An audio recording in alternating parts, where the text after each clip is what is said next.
कभी सोचा है कि कुछ डरावनी कहानियां दिमाग से निकलती ही क्यों नहीं? आज हम ऑनलाइन वायरल होने वाली कुछ सबसे खौफनाक कहानियों के पीछे छिपे उस सीक्रेट फॉर्मूले को डिकोड करेंगे। नहीं, ये कोई इत्तेफाक नहीं है। इसके पीछे एक बहुत ही पावरफुल, एक अनकहा फॉर्मूला काम कर रहा है। एक ऐसा स्ट्रक्चर जो हमारे डर को पकड़ता है और फिर आसानी से जाने नहीं देता। तो इस छिपे हुए पैटर्न को समझने के लिए हम 3 फेमस कहानियों की चीर फाड़ करेंगे और देखेंगे कि आखिर वो कौन से कॉमन इंग्रेडिएंट्स हैं जिनका इस्तेमाल करके ये कहानियां इतना खौफ पैदा करती हैं। तो कहानी का पहला एक्ट, धोखे का जाल। फॉर्मूले का ये पहला हिस्सा इस बात पर टिका है कि खतरा सामने कैसे आता है, और यकीन मानिए ये कभी भी वैसा नहीं होता जैसा पहली नज़र में लगता है। तो होता क्या है, जो मॉन्स्टर है उसका पहला भेस हमेशा लाचारी का होता है। वो बुरी शक्ति एक ऐसे इंसान के रूप में सामने आती है जिसे मदद की ज़रूरत हो। ये एक बहुत ही चालाक टैक्टिक है जो कहानी के हीरो का गार्ड डाउन कर देती है और उनकी दया का फ़ायदा उठाती है। अब यहाँ एक बहुत ही दिलचस्प पैटर्न देखने को मिलता है। कहानी चाहे कश्मीर की हो, सीलमपुर की या किसी स्कूल लाइब्रेरी की, जो चारा है वो हमेशा कोई ऐसा होता है जिससे खतरा महसूस ही ना हो, जैसे कोई रोती हुई लड़की या कोई लाचार महिला। कश्मीर वाली कहानी में ये शक्ति है एक छलावा। जैसा कि नाम से ही पता चलता है, ये धोखे का मास्टर है।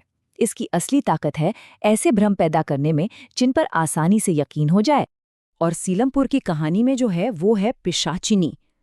अब ये छलावे से कहीं ज्यादा अग्रेसिव है, लेकिन तरीका वही अपनाती है।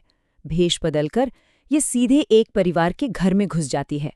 तो ठीक है, खतरा अब घर के अंदर आ चुका है और यहीं से कहानी अगले मोड़ पर पहुंचती है। ये है विश्वास और अविश्वास के बीच का क्लासिक टकराव, जहां एक छोटी सी अनसुनी चेतावनी बहुत बड़ी तबाही की वजह बन जाती है। देखिए, हर कहानी में एक स्केप्टिक, एक शक करने वाले किरदार का होना बहुत जरूरी है, और उनका अविश्वास ही असल में डिजास्टर का ट्रिगर बनता है। यही वो किरदार होता है जो सारी चेतावनियों को मजाक में उड़ा देता है और अनजाने में अपने घमंड के चलते दरवाजा खोलकर उस खौफ को अंदर बुला लेता है। ये टकराव कश्मीर वाली कहानी में बिल्कुल साफ साफ दिखता है। एक तरफ है ध्रुव, जिसे आने वाले खतरे का अंदाजा है, और दूसरी तरफ है उसका दोस्त नितिन, जो उसकी हर बात को अंधविश्वास कहकर टाल रहा है। और बस यही वो मोमेंट है जब नितिन सुरक्षा के लिए दी गई माचिस को लेने से मना कर देता है और ध्रुव की चेतावनी को बकवास कहता है। ठीक उसी पल वो सीधे छलावे के जाल में फंस जाता है। लेकिन ये चेतावनी हमेशा ऐसे आमने सामने की बातचीत में ही नहीं दी जाती। कई बार ये एक गट फीलिंग होती है, एक अंदर से आने वाली बेचैनी कि कुछ तो बहुत गलत है, जैसा कि स्कूल लाइब्रेरी वाली कहानी के नैरेटर को महसूस हुआ था। और अक्सर इस अंदर की आवाज को भी नजरअंदाज कर दिया जाता है। तो जब डर हकीकत बन जाता है और खतरा सर पर आ जाता है, तो कहानियां बचाव के लिए कहाँ जाती हैं? जवाब है आस्था में। अब हम देखेंगे कि कैसे विश्वास एक हथियार की तरह काम करता है। इन कहानियों में एक बात कॉमन है कि बंदूकें और चाकू किसी काम नहीं आते। यहाँ सर्वाइवल पूरी तरह से इन आध्यात्मिक और तात्विक चीजों पर डिपेंड करता है। आग, रुद्राक्ष, प्रार्थना, भभूति, ये है सुपरनैचुरल डिफेंस किट। जैसे कश्मीर वाली कहानी में छलावे को पीछे हटाने वाली पहली चीज क्या थी? अलाव से निकली एक जलती हुई लकड़ी। आग को हमेशा से एक प्यूरिफाइंग फोर्स, एक शुद्ध करने वाली शक्ति के तौर पर दिखाया गया है, जो इन बुरी आत्माओं को दूर भगा सकती है। और ठीक इसी तरह बाद में एक रुद्राक्ष ब्रेसलेट उस दोस्त पर बुरी शक्ति की पकड़ को कुछ देर के लिए तोड़ देता है जिस पर कब्जा हो चुका था। तो ये धार्मिक चीजें एक शील्ड, एक ढाल की तरह काम करती हैं। लेकिन सवाल ये है कि क्या ये हथियार काफी हैं?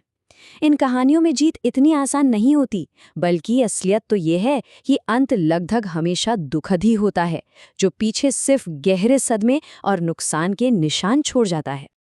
देखिए, इन हॉरर कहानियों का जो एंडिंग है वो एक बहुत ही क्लियर ट्रैजिक पैटर्न फॉलो करता है।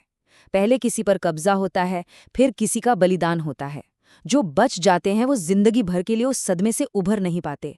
और सबसे बड़ी बात, श्राप कभी खत्म नहीं होता, बुराई हमेशा बच निकलती है। कश्मीर की कहानी में पहला बलिदान होता है वर्षा का, और उसे कौन मारता है? उसी का दोस्त नितिन, जिस पर छलावे का कब्जा हो चुका है।